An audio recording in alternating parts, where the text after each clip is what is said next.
Friends, welcome to my YouTube channel Saraswati commerce academy. तो friends, आज का जो हमारा न्यू टॉपिक है वो है कॉल्स पेड इन एडवांस, जो कि company accounts issue for share का एक नेक्स्ट टॉपिक है।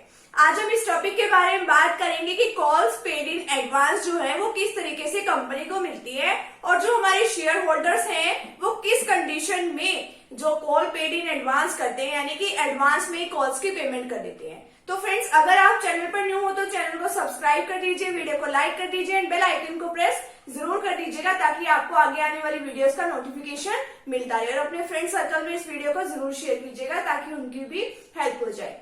तो बात करें कि कॉल पेड इन एडवांस क्या होता है, तो देखिए, आपको शेयर्स वाला आप चैप्टर कर रहे हो तो शेयर्स वाले चैप्टर में क्या होता है कि एक शेयर होता है, ठीक है। जो शेयर होता है उसकी कुछ ना कुछ वैल्यू होती है, तो उस वैल्यू को हम कॉल्स पर मंगवाते हैं, ठीक है। तो कॉल्स पर मंगवाने का मतलब है कि एप्लीकेशन और अलॉटमेंट को छोड़कर बाकी जितना भी पैसा आता है वो हमारा कॉल्स के ऊपर आता है। अब कॉल्स की कई बार क्या होती है, तो कई बार क्या होता है कि जो हमारे पास कॉल्स होती है तो वो चाहते हैं शेयर होल्डर्स कि हम बार बार कॉल्स की पेमेंट करने की बजाय पहले फर्स्ट कॉल की पेमेंट करें, फिर सेकंड कॉल की करें, फिर फाइनल कॉल की करें।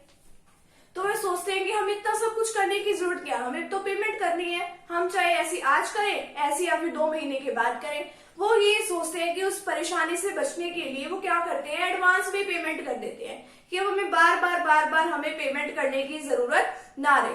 तो अब जो कॉल्स जो है हमें एडवांस में कंपनी को मिल जाती है, ठीक है, तो उसकी भी हमें कुछ जर्नल एंट्रीज करनी पड़ती है। अब जो ये कॉल्स के ऊपर पेमेंट आती है वो कहीं पर भी आ सकता है, ठीक है। तो जो कॉल्स की पेमेंट आती है वो अगर अलॉटमेंट पे आ जाती है, मान लो, तो अलॉटमेंट पे अगर आ जाएगी तो वो उसमें हम क्या जर्नल एंट्रीज करेंगे। तो आज हम इसी के बारे में डिस्कस करने वाले हैं कि इनकी जर्नल एंट्रीज क्या होती है।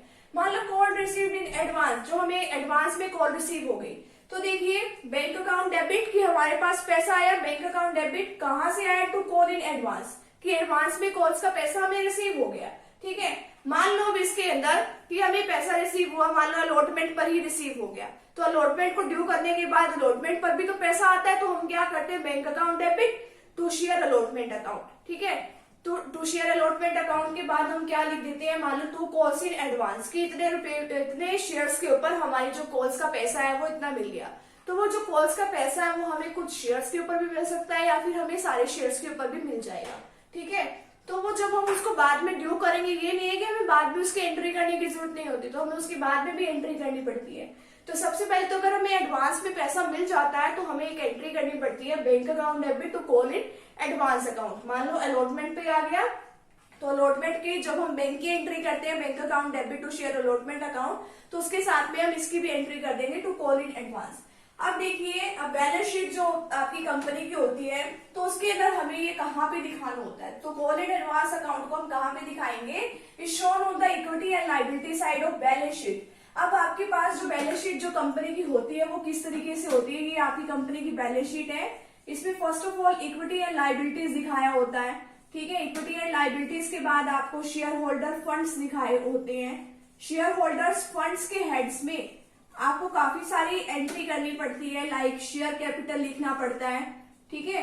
शेयर कैपिटल लिखा, रिजर्व एंड सरप्लस लिखा, ये सब एंट्री है, ठीक है। और फिर उसके बाद क्या होता है, आप जैसे जैसे उसके नीचे आते रहोगे वैसे वैसे आपका नेक्स्ट आएगा उसके बाद करंट लायबिलिटीज। तो करंट लायबिलिटीज इसका हेड होता है और सब हेड अदर करंट लायबिलिटीज में इसको शो किया जाता है। तो इस तरीके से इसको बैलेंस शीट में शो किया जाता है। तो रही बैलेंस शीट की बात, हम तो जर्नल एंट्रीज कर रहे थे, तो जर्नल एंट्री में जब हमें पैसा रिसीव होगा, जिसके भी ऊपर रिसीव होगा तो वहां पे उसके एंट्री की एंट्री कर देंगे। जैसे अलॉटमेंट पर रिसीव हुआ तो अलॉटमेंट में जब हम बैंक की एंट्री करेंगे तो उसके साथ ही इसकी भी एंट्री हम कर देंगे और बैंक अकाउंट में अलॉटमेंट और कॉल इन एडवांस का पैसा टोटल करके बैंक अकाउंट में एंट्री कर देंगे।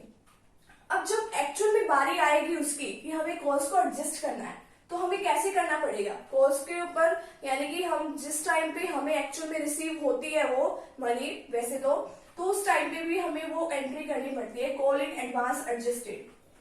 तो देखो, मान लो फर्स्ट कॉल के ऊपर पैसा आना था, तो फर्स्ट कॉल की तो ड्यू की तो हम सारी से एंट्री करेंगे, share first call account debit to share capital account, ये वाली एंट्री हम करेंगे, जितने से हमें पैसे आने की उम्मीद है उतनी हम करेंगे। बट फिर देखेंगे कि हमें पहले ही ऑलरेडी पैसा रिसीव हो चुका है या नहीं हो चुका।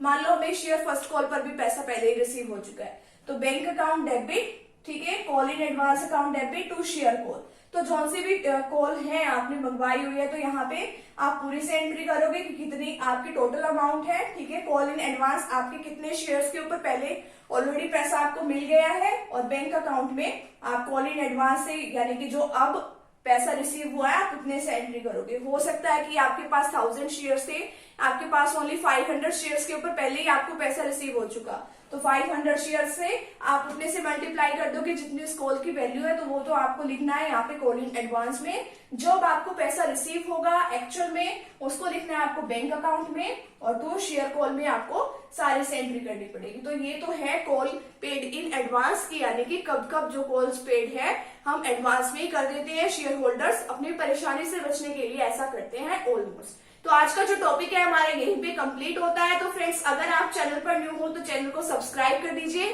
वीडियो को लाइक कर दीजिए, बेल आइकन को प्रेस जरूर कर दीजिएगा। मिलते हैं नेक्स्ट वीडियो के साथ। Thank you very much.